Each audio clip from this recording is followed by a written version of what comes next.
Hey there, students. Welcome to another round of intensive review. We are going to go into USHC 1.2, which is addressing English traditions of government first of all. Now this is going to be divided into two parts because 1.2 is really big. So we're going to do one part and then we're going to do another part. So just hold on and we'll have two parts. So here we go. So USHC 1.2, as you can tell, it's pretty big, and we're going to deal with the first part, dealing with English traditions of government in this segment. Now, first of all, I want to look at the royal wedding here. Now, of course, there's been another baby, the other baby, Charlotte, was it? Okay, so Charlotte and George and Charlotte, however you want to do that. But anyway, how many of y'all watched the royal wedding?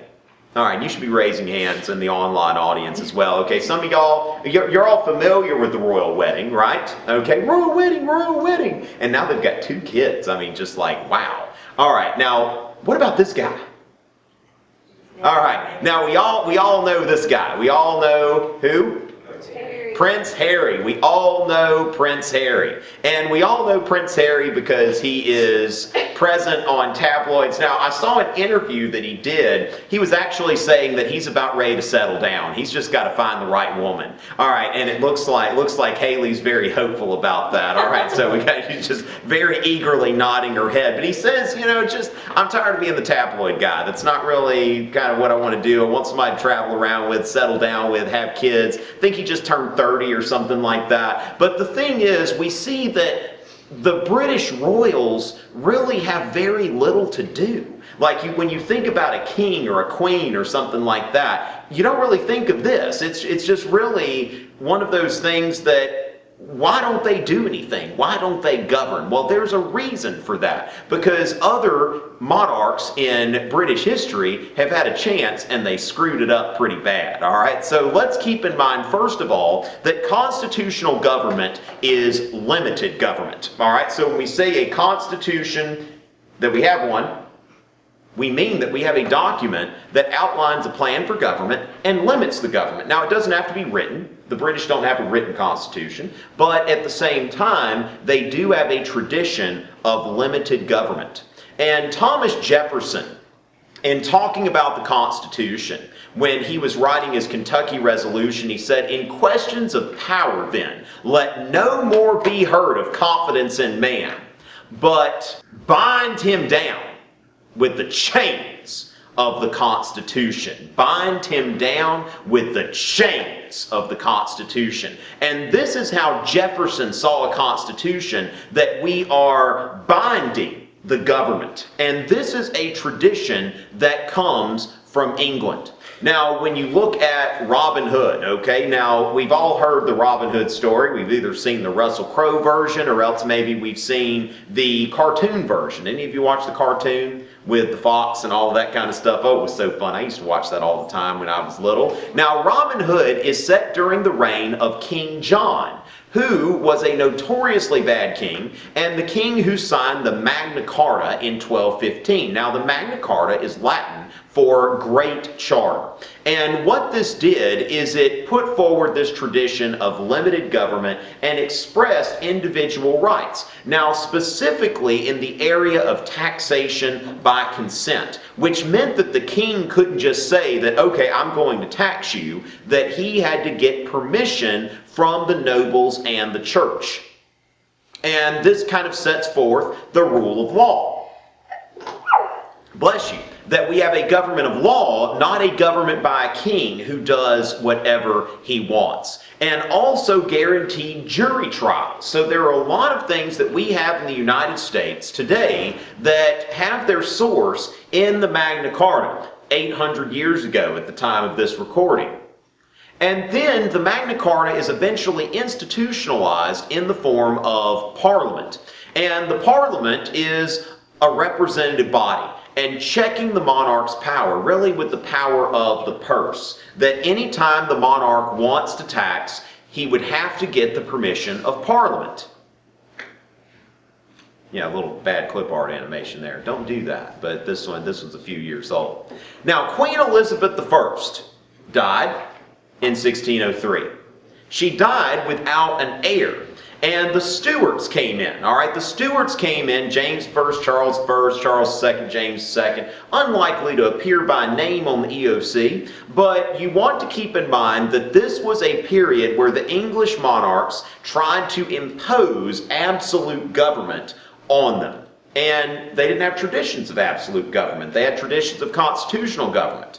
And the Stuarts advocated the divine right of kings, this kind of top-down idea that God puts kings over people, and your job is to listen to your divinely appointed king who God meant to rule.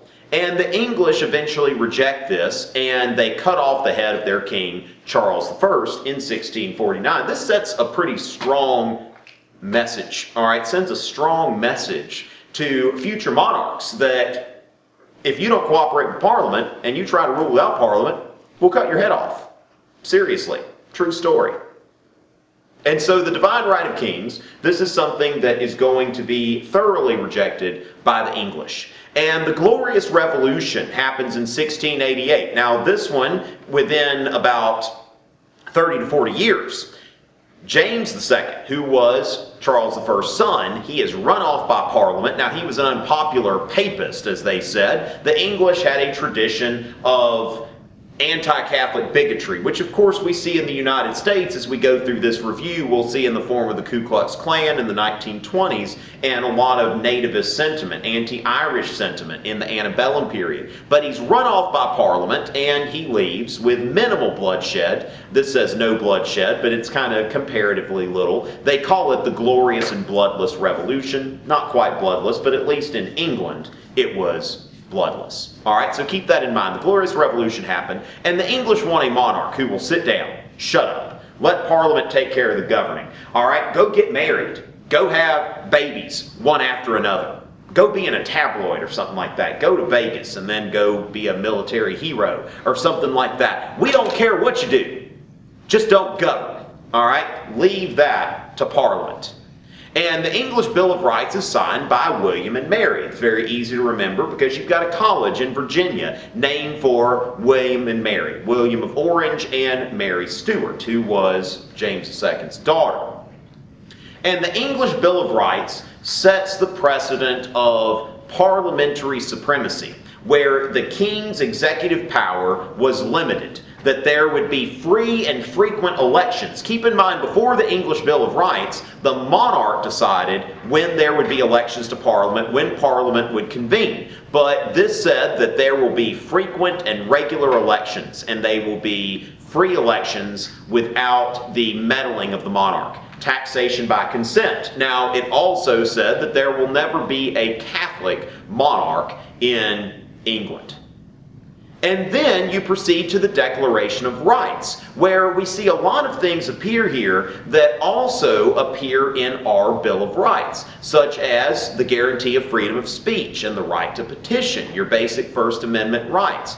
Arms for your defense, kind of like our Second Amendment, except theirs has a lot of qualifications for Protestants suitable to their conditions as allowed by law, whereas the Second Amendment in the United States is a bit more absolute. Protections against cruel and unusual punishment, which we find in the Eighth Amendment. And then the Third Amendment, which says that quartering soldiers during peacetime is a no-no. This is another thing in the English Bill of Rights, that there is a prohibition of standing armies in peacetime. And the English Bill of Rights, the ideas are inspired by John Locke, who was a philosopher who put forward the idea of natural rights. And the point of government is to protect our natural rights of life, liberty, and property. Because these rights are given to every human being by God, and no government can take those away. So the point of government to John Locke is to protect these basic rights, and that is another thing that we have imported from the English. And keep in mind there this idea of the creation of Adam, that these rights are given to Adam, and through Adam these rights are bestowed upon every human being.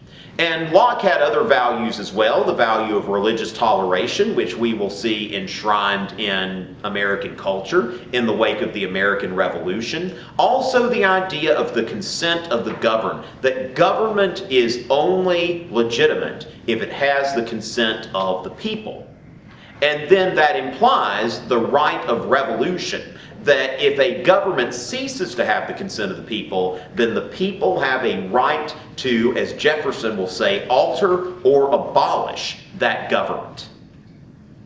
And keep in mind these English political traditions of constitutional government and representative government, that a government should be first of all limited and also representative of the people, that decisions should be made by elected representatives.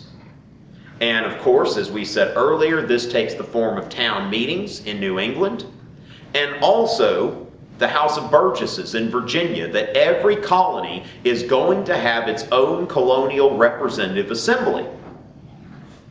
And it was the role of these assemblies to decide on matters of taxation, and especially if the taxes are going to be internal. And keep in mind this idea of salutary neglect, that the colonies are being left to themselves, largely to govern themselves, largely to work out their own trade agreements, largely to work out their own taxation structures, and to be self-supporting for the most part. Of course, the French and Indian War is going to change that. And that is going to lead us to our next segment on the conflict between the colonists and the British. See you in a bit.